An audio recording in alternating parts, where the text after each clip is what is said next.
chug, chug, puff, puff, puff. Ding dong, ding dong, the little train rumbled over the track.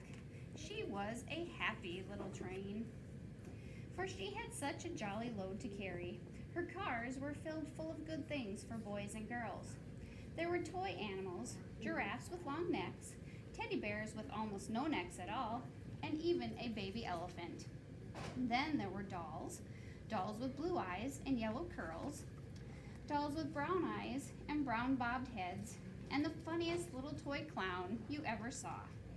And there were cars full of toy engines, airplanes, tops, jackknives, picture puzzles, books, and every kind of thing boys or girls could want.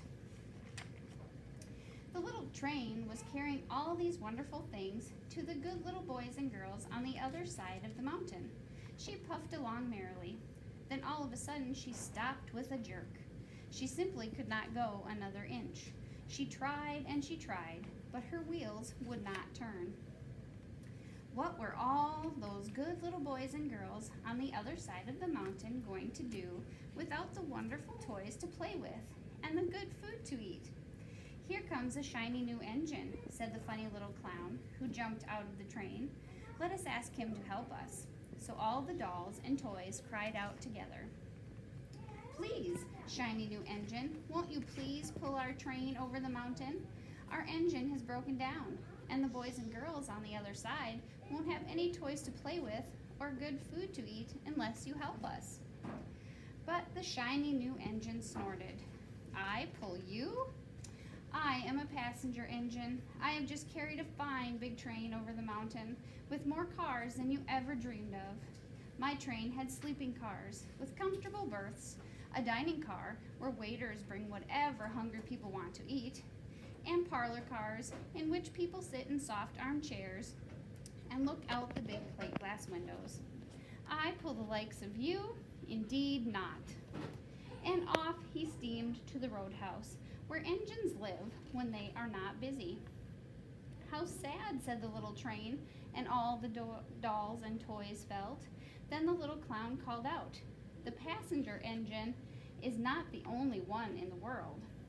Here is another engine coming, a great big strong one. Let us ask him to help us."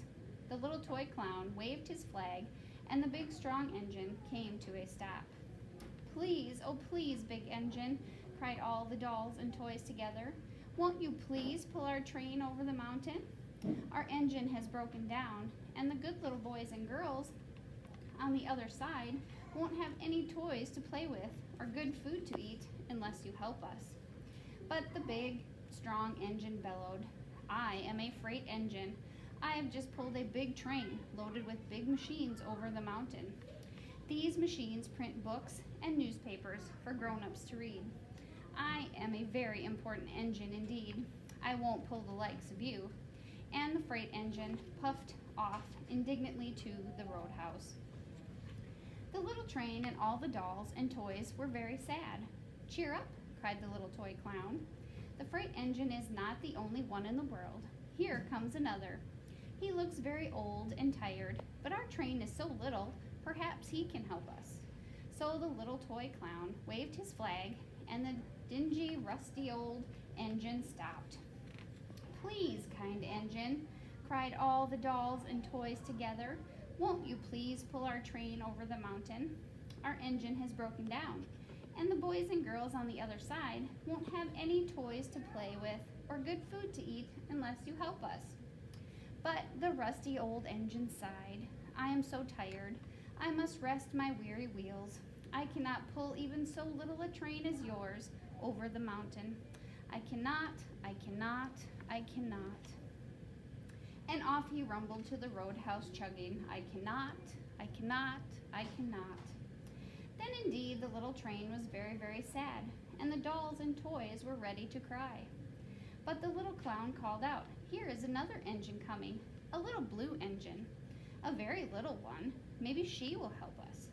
Then the very little engine came chugging merrily along. When she saw the toy clown's flag, she stopped quickly. "What is the matter, my friends?" she asked kindly. "Oh, little blue engine," cried the dolls and toys, "will you pull us over the mountain?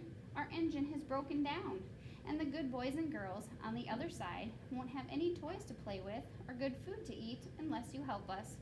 Please, please help us, little blue engine." "I'm not very big," said the little blue engine. "They use me only for switching trains in the yard. I have never been over the mountain." "But we must get over the mountain before the children awake," said the dolls and the toys. The very little engine looked up and saw the tears in the doll's eyes, and she thought of the good little boys and girls on the other side of the mountain who would not have any toys or good food unless she helped. Then she said, "I think I can. I think I can. I think I can." And she hitched herself to the little train. She tugged and pulled and pulled and tugged, and slowly, slowly, slowly they started off. The toy clown jumped aboard, and all the dolls and the toy animals began to smile and cheer.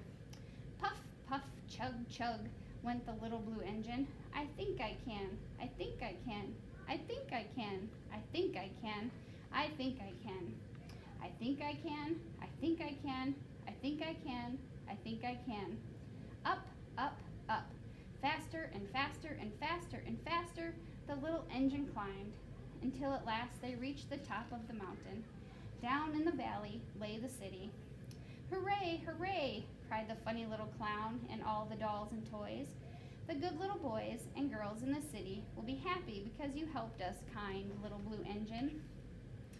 And the little blue engine smiled and seemed to say, as she puffed steadily down the mountain, "I thought I could. I thought I could. I thought I could. I thought I could. I thought I could. I thought I could." You've just heard The Little Engine That Could, and this is the very first book your child will receive with Imagination Library.